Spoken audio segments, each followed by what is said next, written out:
I'm Wesley West. I'm a sculptor and model making for advertising, and here I am sitting outside my wonderful wooden house which we built 30 years ago, and I am sitting swinging on my man swing. If you look up you get a very nice view. As you can probably tell, I am quite mad.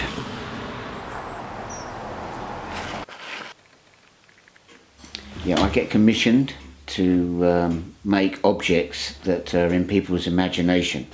My father died when I was 8, and I kind of went astray a bit, so I ended up joining the Royal Navy when I was 13 as a boy seaman, and then I joined the Real Royal Navy 2 years later in 1965. I served in the Navy for 8 years. Then I worked at Lloyd's Bank as a trainee bank manager for 5 years. And then I went to Portsmouth Art School. I did a degree in ceramics in Bath Academy of Art. Then I came back to Cambridge and was head of ceramics at the Cambridge Art School, where I used to make teapots. And then my teapots then were photographed by a photographer who was an advertising photographer. And from that, I started to make models for advertising, and that was 35 years ago. I had a job for British Airways that we shot in New York, and I had to make 3 iconic pictures, but from red pushpins. I had to do the Statue of Liberty, the Golden Gate Bridge, and then I had to do a cowboy riding a Mustang radio rider. I feel very privileged. I kind of have fun every day. I don't really work for a living, I just enjoy it.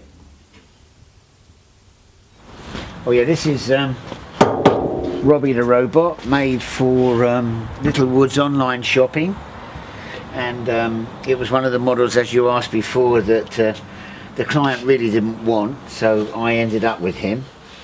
So I just didn't want to kind of leave him standing in the garden being useless, so we added a little kind of brass willy. He's got a couple of nice shiny red nuts, and he will actually wee in your watering can for you and fill it up. So he has now changed his name into Robbie the Robot. A friend just gave me these bag of bits. So everything here was in one bag. So it was from that I just thought I'd just make a little face. So I was actually quite pleased with that. So that was my little bit of cubism, if that's what you want to call it. This is my bird on a wing, on the wing of an old Passat. It's made out of a little funnel, but his actual body is an old 1950s Bakelite ashtray. So the ashtray exit does give him rather a nice bottom. Oh, this is Rover, the travelling dog. It's made out of a metal suitcase, 4 lampshades, and this is the inside of a coffee machine out of Costa Coffee that they threw away. And the handle on the back of the dog is out of a Manhattan taxi cab, and he's ended up on the dog. This is my nautical corner. This is my SS Wesley West. It's like one of my students made. It's rather nice, isn't he? He's lost one of his eyes, I think. That watering can collection. I must admit I do cheat now and again, because my initial first half a dozen watering cans I found like that, but now if I see an interesting watering can, I get a friend of mine who's got a tractor up the road and he runs over them for me. It's a tuna fish, because it might play a tuna.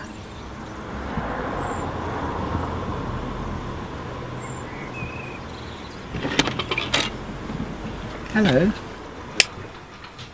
We had friends that always used to reckon that my children would live in a very minimalist black and white flat and not talk to anybody because they would be so affected. But no, they kind of... My son's quite minimal actually, doesn't like clutter, but my daughter's kind of mucky anyway, so she's always cluttered up. But no, I think they kind of quite like it, yeah. It was a great place to be brought up, I think, as a kid. I remember once we had a letter from our school in Cottenham here, from the teacher, and she was worried about Ridley, my son.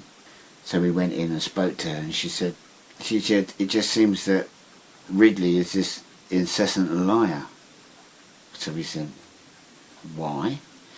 So she said, well, on a Monday we do a little bit of writing about what you did at the weekend. And Ridley said, he said things like, you had a railway train delivered. So I said, yeah, we did. So she said, really? So I said, yeah.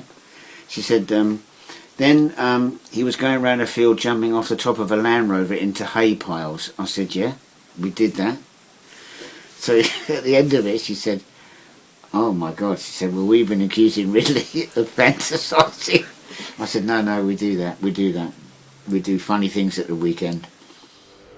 West soil, northerly 8, variable, patchy fog, 3 miles. So we made this movie. I did all the production design. We kind of shared it really. We wrote it, filmed it, I sourced the locations. So we made it, and it got accepted by the British Film Council. We won a few little things. We got a kind of silver star at some Texas film festival or whatever. But we never kind of thought much more about it. But we had great fun doing it. Then one morning, Dave said, look, we just got this letter saying that we've been nominated for a BAFTA for our short film Cabbage. We really laughed about it, actually, and we just thought someone was taking the piss, someone was like winding us up. So we just ignored it.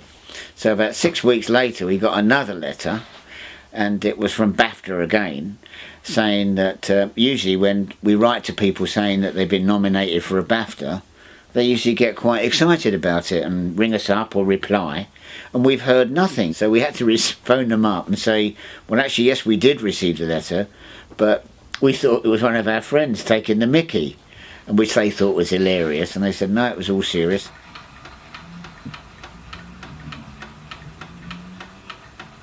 That was a commission to make a double-decker caravan.